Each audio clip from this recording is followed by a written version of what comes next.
Welcome back to the general show. So, yeah, today's been a very interesting day, but we move. Um, it hasn't particularly been the best of days, but yeah, we rolled the punches, but yeah, that's good. So, today I just want to talk about. I even wrote this as my Instagram status after posting the 52-week savings challenge that, hey guys, things it's expensive, man. Inflation is racing against us. um Repo rate, they're not being friendly with us, they're being as they are, and then now they even talks of a sanction against South Africa, but it'd be shooting themselves in the foot because they are very entrenched in South African resources. So them sanctioning us would literally make us nationalize things, and once we nationalize, brings in more money. Remember, um, the G7 versus BRICS in terms of economical power, BRICS has actually been doing good. So who are they to sanction us? We just need a better president who actually has the guts to do what needs to be done. And obviously, they know they can't privatize ESCOM. That would be a horrible thing to do. Also, I hear they're going through the NHI, which is horrible because they just want to send them money. Um, I guess all the best to healthcare workers. That'll be an interesting one. But yeah, so a lot is happening. Genuinely, a lot is happening within the economy. So as a person, I was saying there just isn't enough money. I can say, guys, save 20%, 50, 30, 20 rule or whatever form of rule. But if you don't even have enough money for the bare necessities, how's that gonna work? You see, it's a thing of that. You just need to be cognizant of the realities that if I do not have enough, I need to ration it out so that it's enough. Um, so the savings can only become secondary.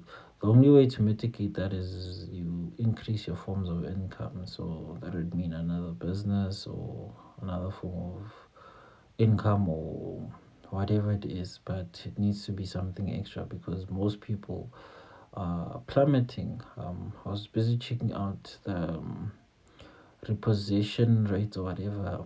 No, it's not Merc. BMW said about 30% of the cars they sold between 2020 and 2022 are repossessed, and it's not looking hopeful.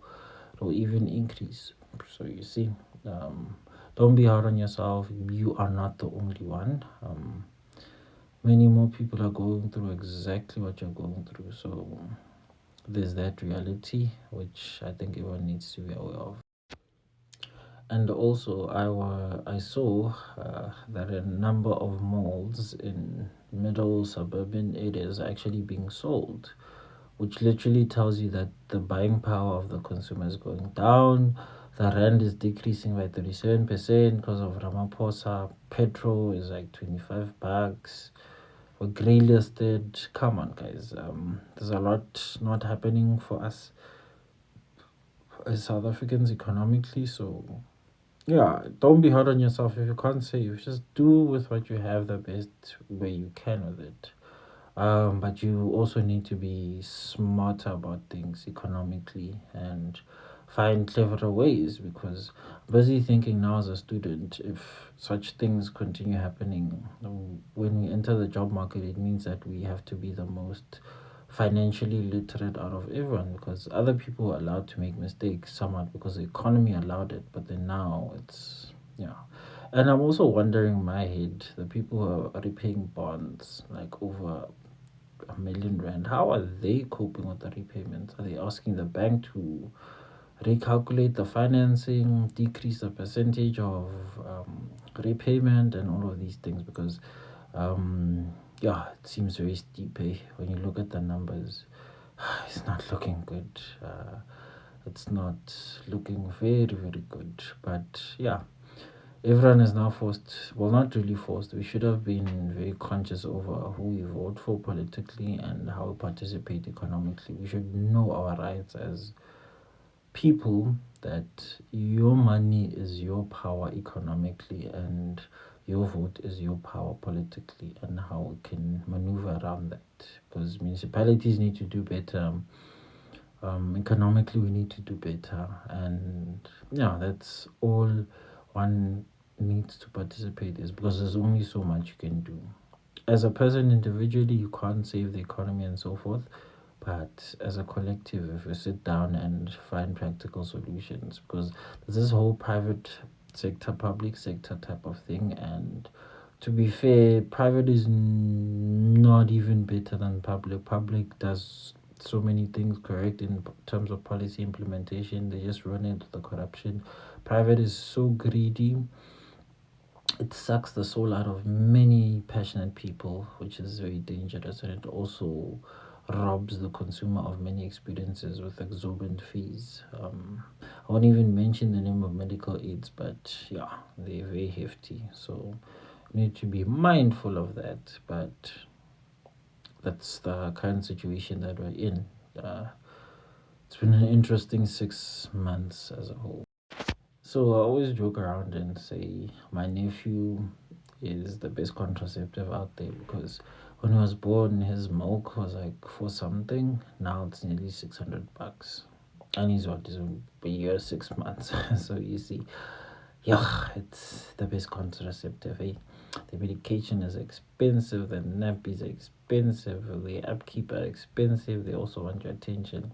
I'm not saying I hate kids in any way. I'm just pointing out the amount of work and attention it needs. You can't say I'll work a 9 to 5 and overtime and then still say you'll enjoy family time. Those two things in a capitalistic country are very contradictory. So you need to be mindful of that. Best advice for us young ones, or those that are still in varsity, whatever phase we are in, we need to equip ourselves with the knowledge, information, different type of scenarios. If you know there's a way you can make an extra income, even now as a student, have one because you'll be learning a skill. While you're learning a skill, you're getting another with your qualification.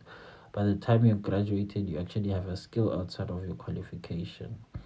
Uh, Granted, I've mentioned many things, but then we need to stay and stick to the facts currently, which is we need to take care of our mental health within the system because everything is just being thrown at us. There's cholera.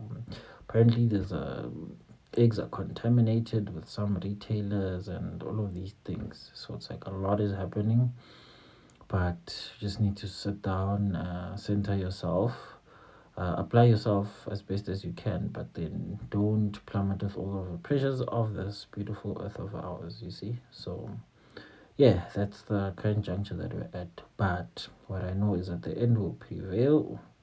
If this is the plunge that we need as a country to get better, then may it happen. May it kindly happen because it is needed in as many factors as possible. But besides that, that's very good that everyone is actually cognizant. Very thankful that you're watching this video because it will help with whatever you've learned from what I've been saying because I hope I'm not mentioning things which are irrelevant but are very applicable to a student or someone who's just starting out because you need to be careful of these things, and I think that is one of the ways to help one out is by knowing what is in their surrounding and what is going to come after that. Alas, let me digress. Please like, comment, share, and subscribe. Thank you for watching, ladies and gentlemen.